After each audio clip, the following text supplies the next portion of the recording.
34 seconds. Starting the recording. I just wanted to crop me real quick.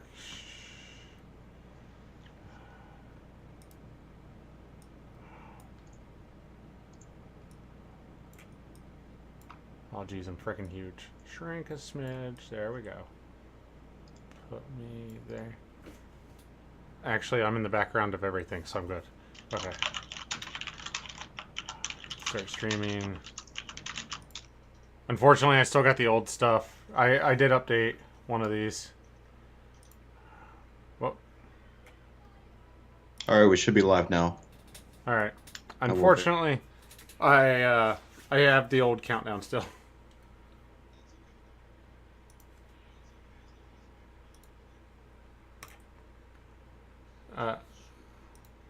Yes, we are on. We're live. We're live. It's a little bit older, but we're live. Brandy, can you hear me? My face isn't showing, so she's not going to know if I'm talking or not, unless she can hear me.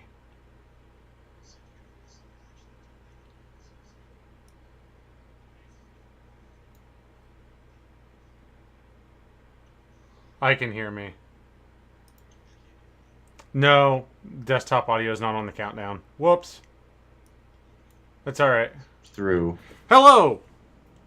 Should be our faces. You should have audio.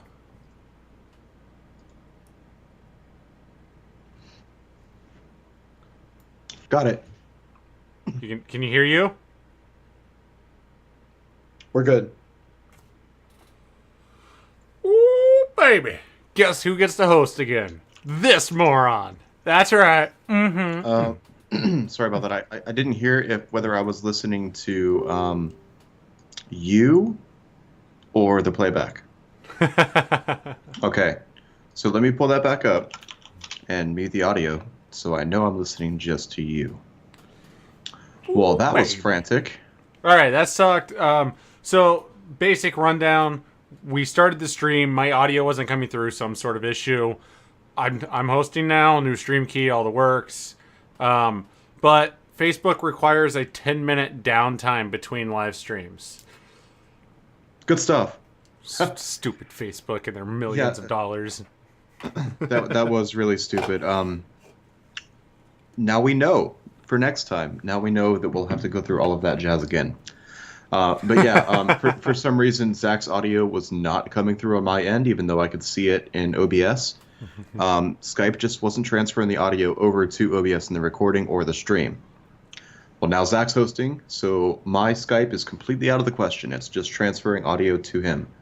So I wonder what happens if I edit your video placement live, because you're slightly to the left, and it's annoying the crap out of me. You can edit my video placement live. Nothing's going to happen. I mean, you just fix it. No big deal. All right. Let me pull this window out.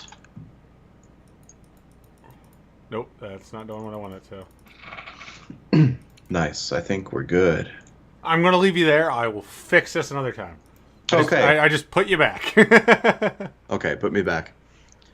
Yep. All right. So let's start from the top, shall we? Because we didn't really get into another article or any articles. No, on the first stream. I tried to describe what we were going to be doing. And all right, so welcome back to Jargon. This is only Jargon. We are merging the streams back together. Gaming and tech will now just be Jargon again.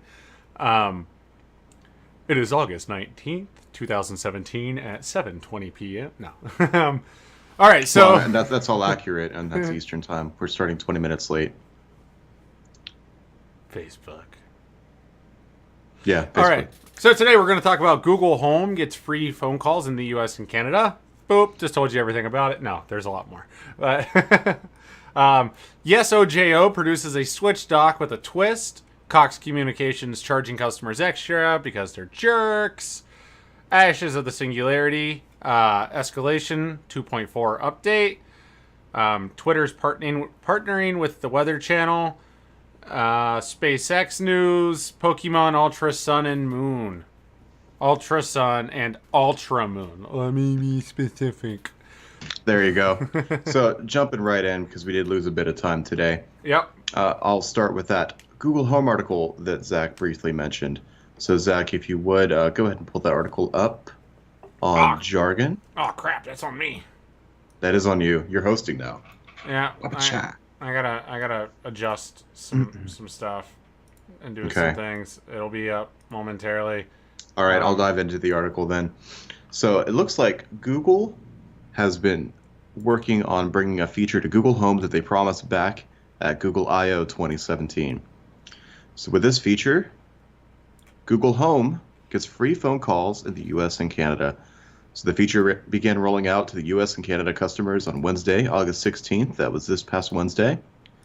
Using the feature, users can call businesses listed in Google Maps or people in their Google contacts just by saying, "Okay, Google, call person," or business, or whatever they're trying to call. So the calls are free to users in the US and Canada, of course, but there are some quirks. Starting off, at the moment, recipients will see unknown or no caller ID when being called by a Google Home device, but luckily Google Voice numbers can set up their caller ID to show their Google number. Those are subscribers of Google Voice, of course. And they're saying that any number can be linked by the end of the year, and that's for the rest of us. Well, I can't say the rest of us because I use Google Voice. The rest of you. There you go. Few more quirks. 911 calls are not supported. That's kind of important, but we'll see if that ever comes to it. I know 911 doesn't quite work with Wi-Fi calling, so we'll see if that ever happens at all. And finally, incoming calls are not supported. So this only works when calling out from a Google Home. So Google Home just can't receive calls. Maybe we'll see that feature in the future because it should be able to link via Bluetooth or Wi-Fi to your phone. See, I wish 911 calling did work. Let me switch back over to... Well, the reason a lot of it doesn't work with 911 is because 911 numbers have to have an address associated with them.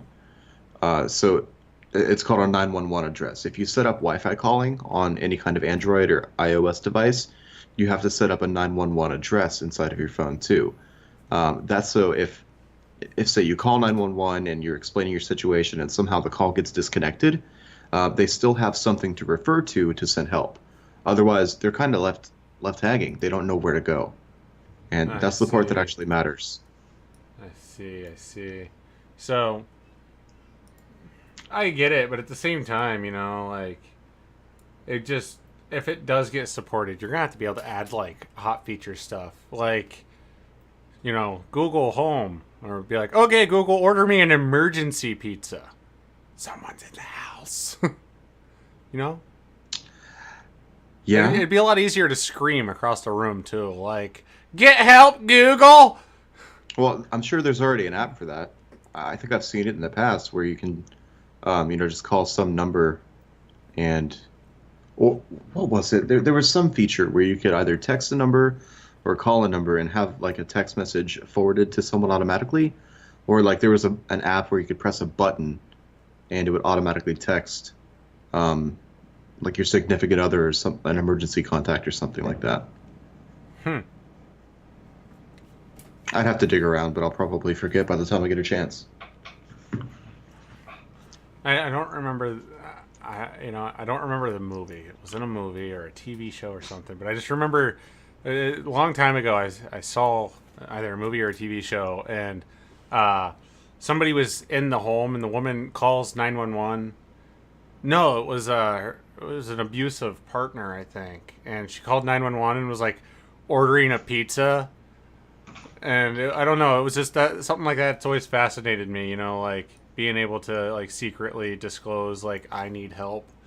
And some kind of code words or phrase. Yeah, I think today's smart device, like all of our smart devices or, like smart home devices should allow us to do that a lot easier than having to fake your way through an abusive pizza order. You know what I mean?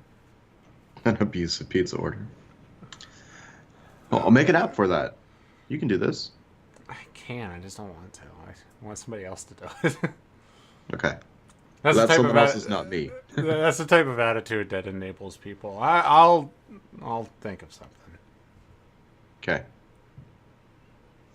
But no, seriously though, I just really think with today's devices, that's something that we should be able to do.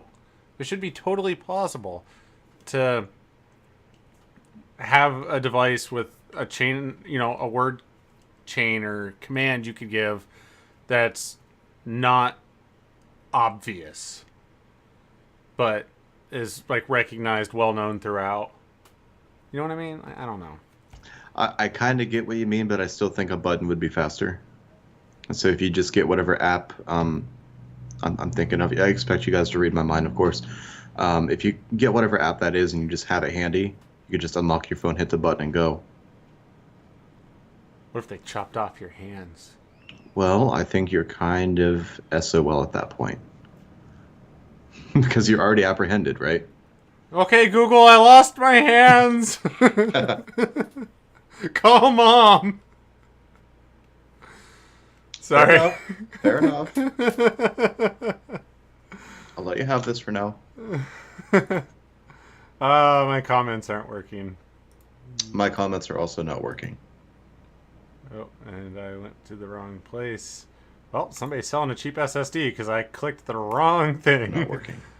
There we go. Oh, and you're getting everybody else's audio back there. I'm sorry. I'm so sorry, everybody. Well, there were no comments to be working, so... Ropes.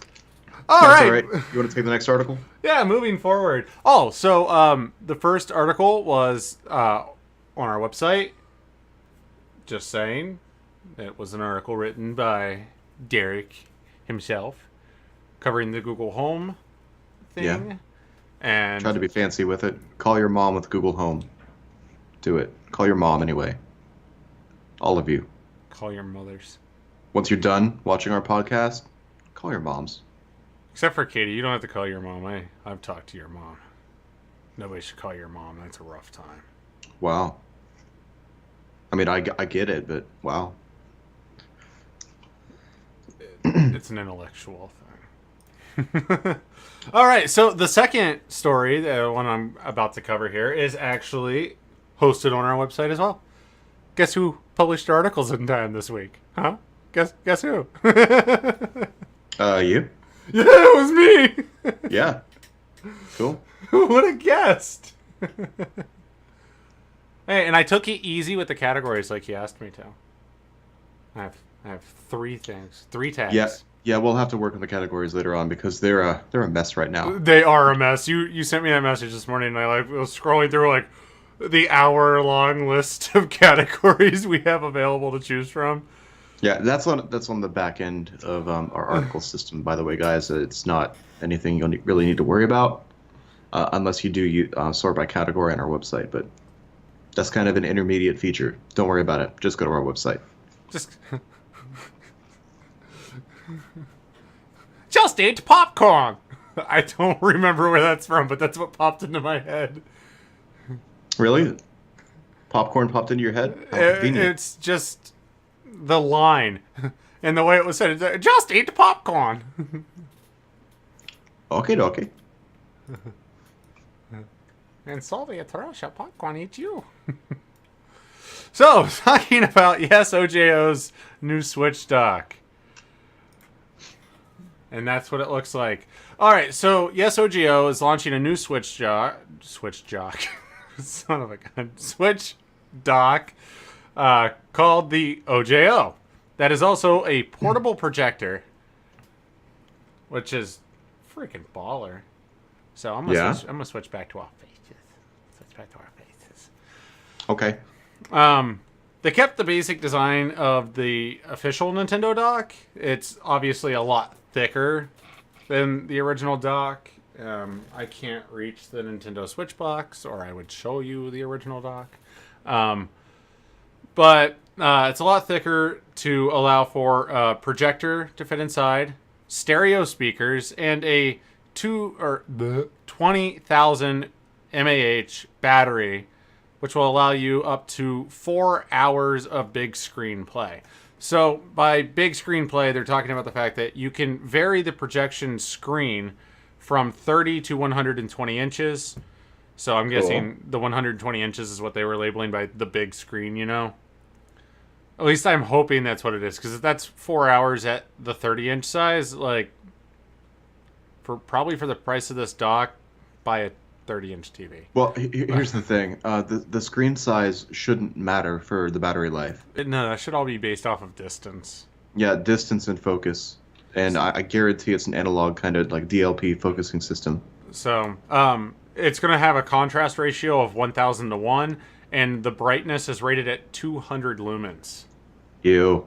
Yeah, it's a little weak, but at the same time, it's a projector, a really tiny projector in the dock. Like, that's pretty cool. That's pretty cool, but I would argue, well, hey, when do you take the dock places? But if it includes a battery, I guess you can justify that. Remember the party we went to in high school where we had the projector set up and we're playing like videos and stuff on it? You know how much cooler that would have been if we were playing like Mario Kart or some like Donkey Kong? We play Guitar Hero on it. We did play Guitar Hero. That was pretty BA. With the PA system. Yeah. But now imagine like everybody like sitting around racing. It was a good time. Yeah, that would be a good time. They So- still have to admit, we had some pretty cool parties in high school. A lot cooler than any party I've had after high school. Agreed. Same here.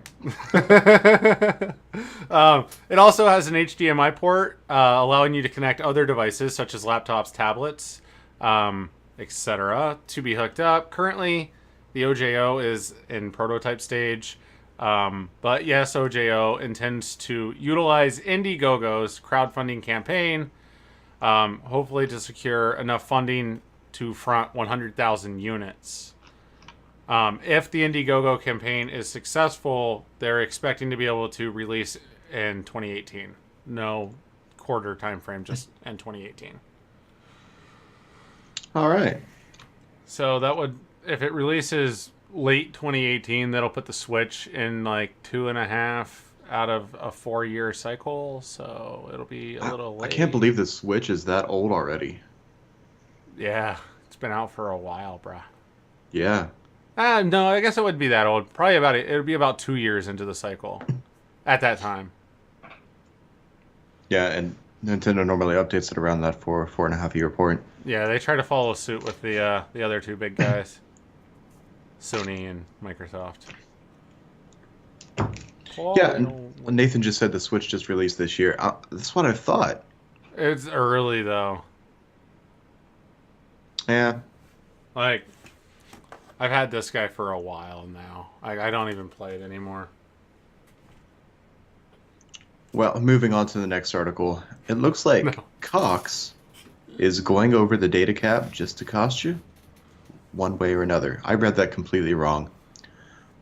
For Fox customers, going over the data cap is going to cost you one way or another. There we go. Thank you, PCGamer.com. That makes grammatical sense.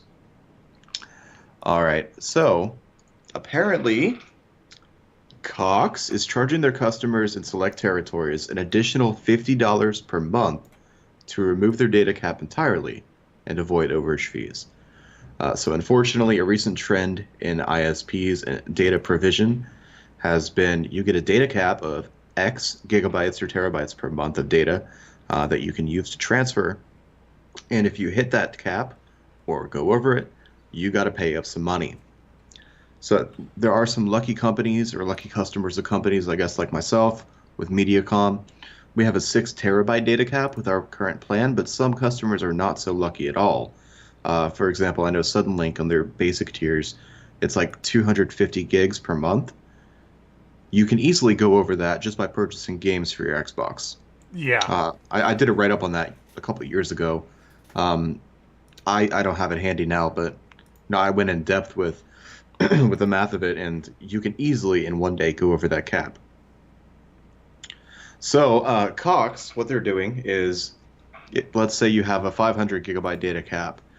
For an extra 500 gigabytes, you can get that for $30 a month, or $50 for unlimited data. Now, $50 for truly unlimited data is pretty cool, but it's still money.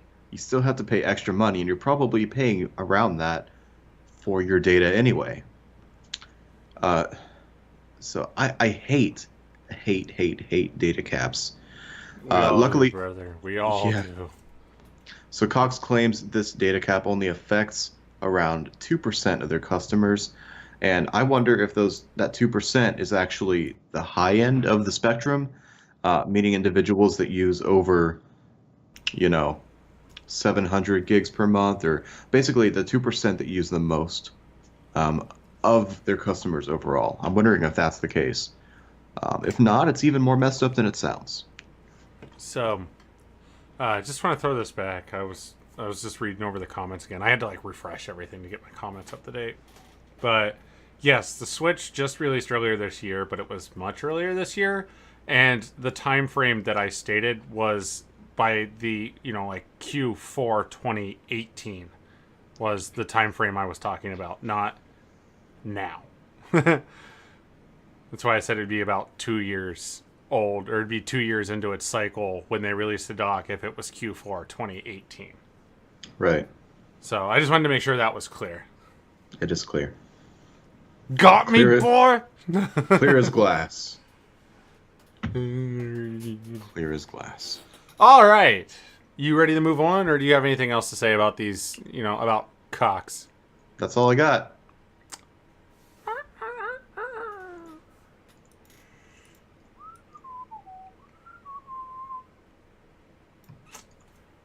I did that. You got the next one? Yeah.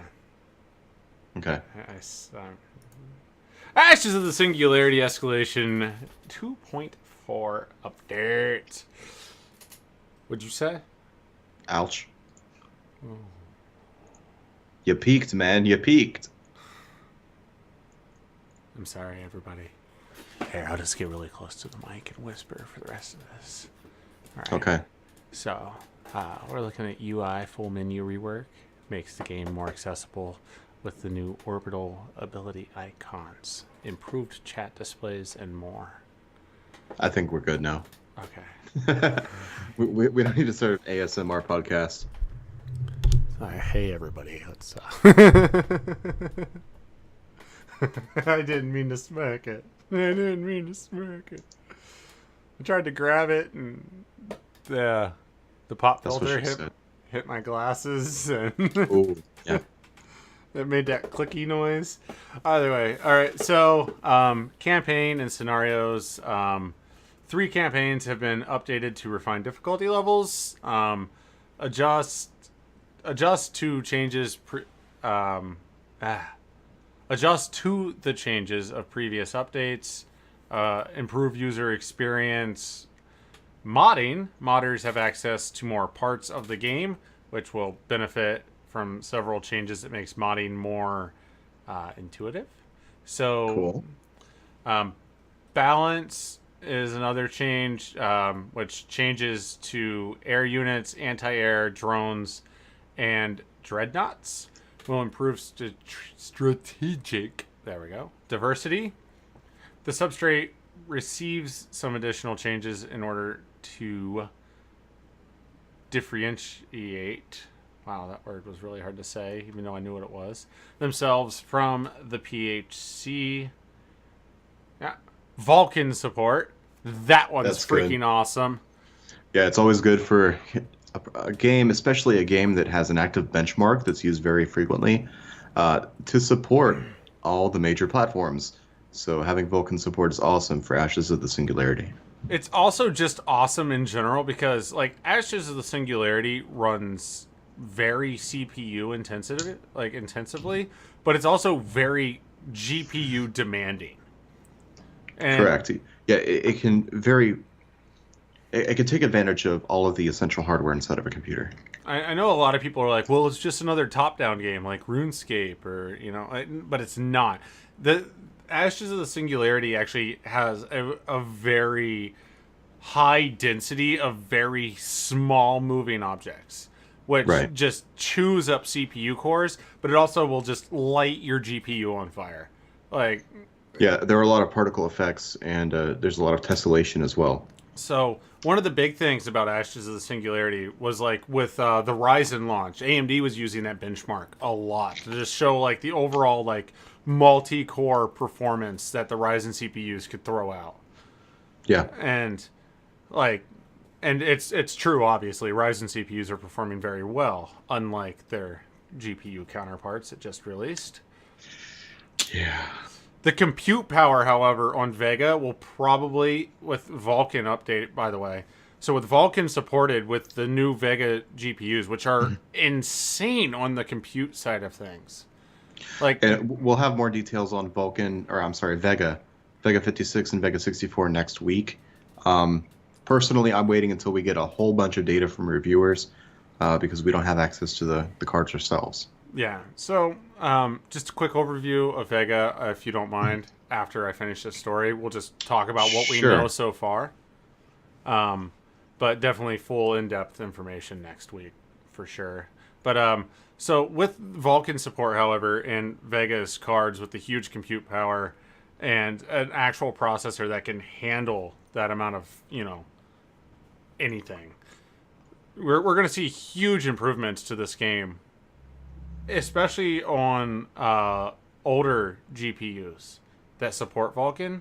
Like if you're still running a 700 series GTX, like a 780 or something like that, right. Or even possibly back into the 600 series cards, like to see Vulkan update, because Vulkan's supported on those GPUs, you're going to see a huge increase in your performance within the game, because the Vulkan API is just so much lighter than like OpenGL or... That's true, but then again, I really legitimately hope that users of that generation of card, all the way back to like 600 series, I legitimately hope that they've upgraded by now. Nathan. Well, Nathan has a 500, doesn't he? Yeah. Unfortunately, poor guy. Yeah. Yeah, I mean, adding Vulkan support, I know we touched on this previously, but adding Vulkan support was very confusing for that generation. Yeah. But anyway, that's my aside. All right, so finishing this up, updated benchmark. The benchmark's been updated so players can see how well their PC runs under Vulkan, which is fine. If you updated the game, I'd suspect that you'd update your benchmark. But yeah, it's good that they did. Free co-op map pack DLC, including 9 free co-op maps, obviously. And all of this is coming out on the 24th of this month. So that is next Thursday, for those of you keeping track. So, all right. Done with the Vulkan story. So just quickly go over what we know about Vega. Number one, it was wicked overhyped. Oh yeah, totally. And potentially overpriced. So I actually got some insider news, like some insider talk about the pricing thing that's going on. So MSRP on Vega 64 air cooled was supposed to be $500. Supposed to be $400 or $499. That's correct. Yeah. So the way AMD did this is they're charging their vendors like the actual retail price, which is like $700. The like Vega 64 air cooled is a $700 due to HBM2 memory. And what they were doing was AMD's also handing out rebates to the vendors. So anytime somebody purchased a Vega card, and this was on the 56 as well, just like it's the same method, just different pricing, obviously. But right. they gave out these rebates, so the vendor would have to pay full price for the card, and then when somebody would come in and buy the card at MSRP, AMD would then give that vendor the $200 they lost back off of the voucher. But the issue coming up is that some of those rebates are already expiring, right? Yeah, like the card's been out for a week and the rebates are already expiring. AMD like gave out these rebates months ago in preparations and then delayed the launch and never updated the voucher. Which is unfortunate. Which is super shady, and just speaking frankly, it's super shitty. Like, that is a terrible thing to do. Yeah, and honestly, it could have just been due to the fault of an intern or someone just not updating one field in a database. Could have been, but it could have been as simple as that. But we will see if AMD takes any steps to correct that issue moving forward. If they don't, well, Vega's going to be expensive and not as good as we expected. So just keep that in mind when you're purchasing your overpriced GPUs because of cryptocurrency. What is going on in the comments here? What are you guys talking about? There's a lot of big comments. Mine They're stopped updating. They're talking about Pokemon and stuff, and Mario. Yeah. Why don't you guys go have your own podcast, huh? No, please don't. Well, I can cover this next topic. Yes, please do. Yar. Let me actually pull the article back up again. All right, so Twitter has partnered with the Weather Channel to stream the eclipse. Before I go into the article, I do want to mention that Google is also hosting a project. Let me find it during this, and I will give you some information right after I go over the article. So Twitter is partnering up with the Weather Channel to stream the solar eclipse occurring next Monday. The stream will start at 12 p.m. Eastern Standard Time on Monday, August 21st. It seems like that is a little bit late because I know we're reaching totality in our area at about 2:40 p.m. So that does not provide much time to see the entire thing, across the country. It'll include live footage from cities in Idaho, Illinois, Missouri, Nebraska, Kentucky, Oregon, South Carolina, Tennessee, and even Wyoming. The stream will be hosted by meteorologists. Bear with me here. Ari Sarsalari and Dominica Davis. It will feature high-resolution and aerial drone footage from the Weather Channel's network of storm trackers and real-time eclipse footage provided by NASA. Of course, NASA is hosting their own stream separately as well.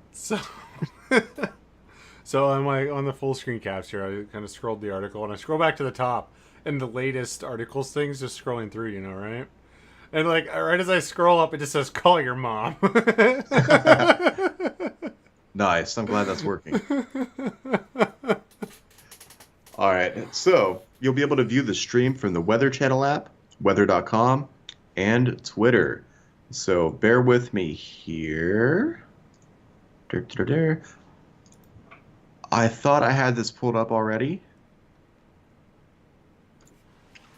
I'm not able to find the exact source, but I know Google is hosting a project. I believe it's called 1,000 angles or something like that. But basically, you can contribute. Sorry, I was reading through the comments. You can contribute to Google's footage of the eclipse by taking your own video. Oh, I found it. It is called the Eclipse Mega Movie Project. Let me just search for that very quickly and maybe provide an article for you guys. Yep, I found it. So it is in the Facebook comments. It is the Eclipse Mega Movie 2017. So the whole project, it gathers images of the 2017 total solar eclipse from over 1,000 volunteer photographers and amateur astronomers, as well as many more members of the general public. So what they'll do then is they'll stitch the assets together, the footage and the photos, to create an expanded and continuous view of the total eclipse as it crosses the United States. And of course, they will open the data set to the public and the scientific community for further research. That's awesome. It is awesome. I thought I would just throw that out there since we're covering a related topic. So, just throwing this out there. Stop, Katie. You're making me want to go watch a podcast called Nate and Kate, where there's blackjack, hookers, and weeaboo moments. So for those of you that do not have access to the current Facebook comments, he's referring to, obviously, comments on Facebook. I'm just going to leave it there. If you really want to read them, I'm sure you can find out how. Potentially by going to Facebook. I'm not positive. I'm just tossing out ideas. Facebook.com/Jargon Podcast, I believe. I think that's where they can find it. Potentially. Yeah. No promises. All right, so speaking of space news, we do have something for the SpaceX launch, don't we? Yes, we do. Big news. Big news that I don't remember half the bulletins over because there was a lot of bulletins written today. Yarp. All right, so I'm just going to scroll over a couple of this. I'm about to cause controversy. I'm going to scroll over a couple of GIFs quickly. Dun dun! And hope that we don't get a copyright strike. This is the For the article. record- It's from TechCrunch. For the record, I support his pronunciation of GIF.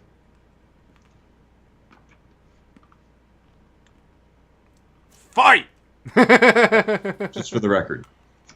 So, August 14th, so not that long ago, like 5 days ago. I say like 5 days ago. It was 5 days ago. I can math. It just takes me longer.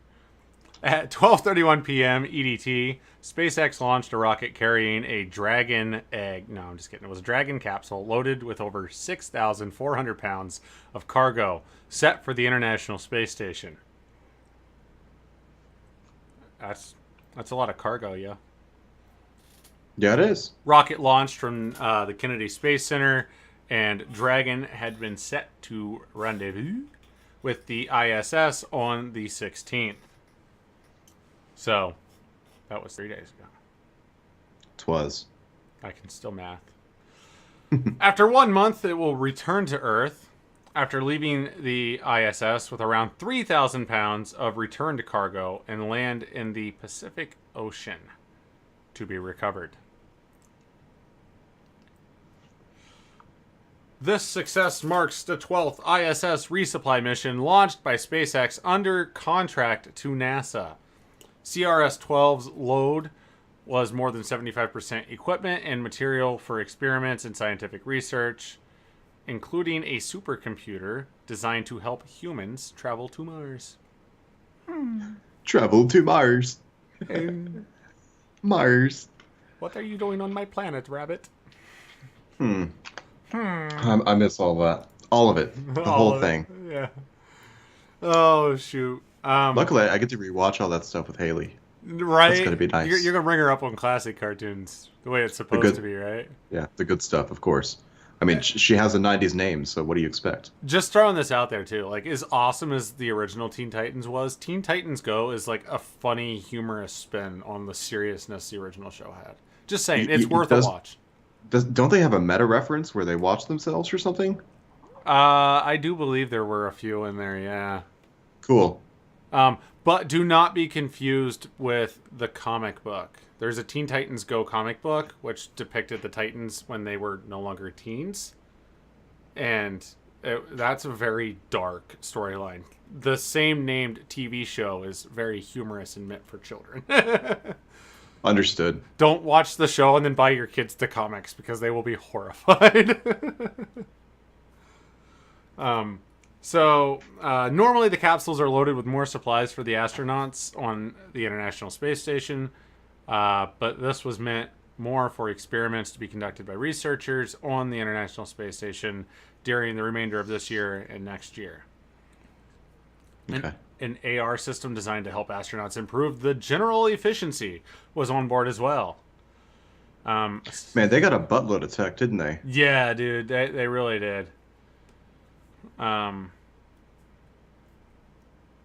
Aside from the mission that launched on the 14th, there was also an attempt to recover the Falcon 9 first stage for reuse at the SpaceX-owned land base LZ-1 landing pad. The Falcon 9 returned to Earth as was planned and touched down at Cape Canaveral? Cape Canaveral. All right, I said that right. Approximately 9 minutes after launch. Excellent. Good news. Good news. Dude, SpaceX is so cool. Yeah, they've had a lot of successes recently, and I'm very happy for them. They're just doing very, very well for themselves. And us. And all of us. They're doing well for all of us. Yeah. You pinned, I will murder you. I did, yes. You gotta save that for future reference. If Derek winds up missing, I know who to look for. I've got the Dun dun. Dun dun. Hang on. Da-da-da-da-da. Hang on. Let me open the snipping tool real quick, just to be safe. The snipping tool. All right, while you do got that, it. I can go ahead and cover the Pokemon news. Oh man, be careful.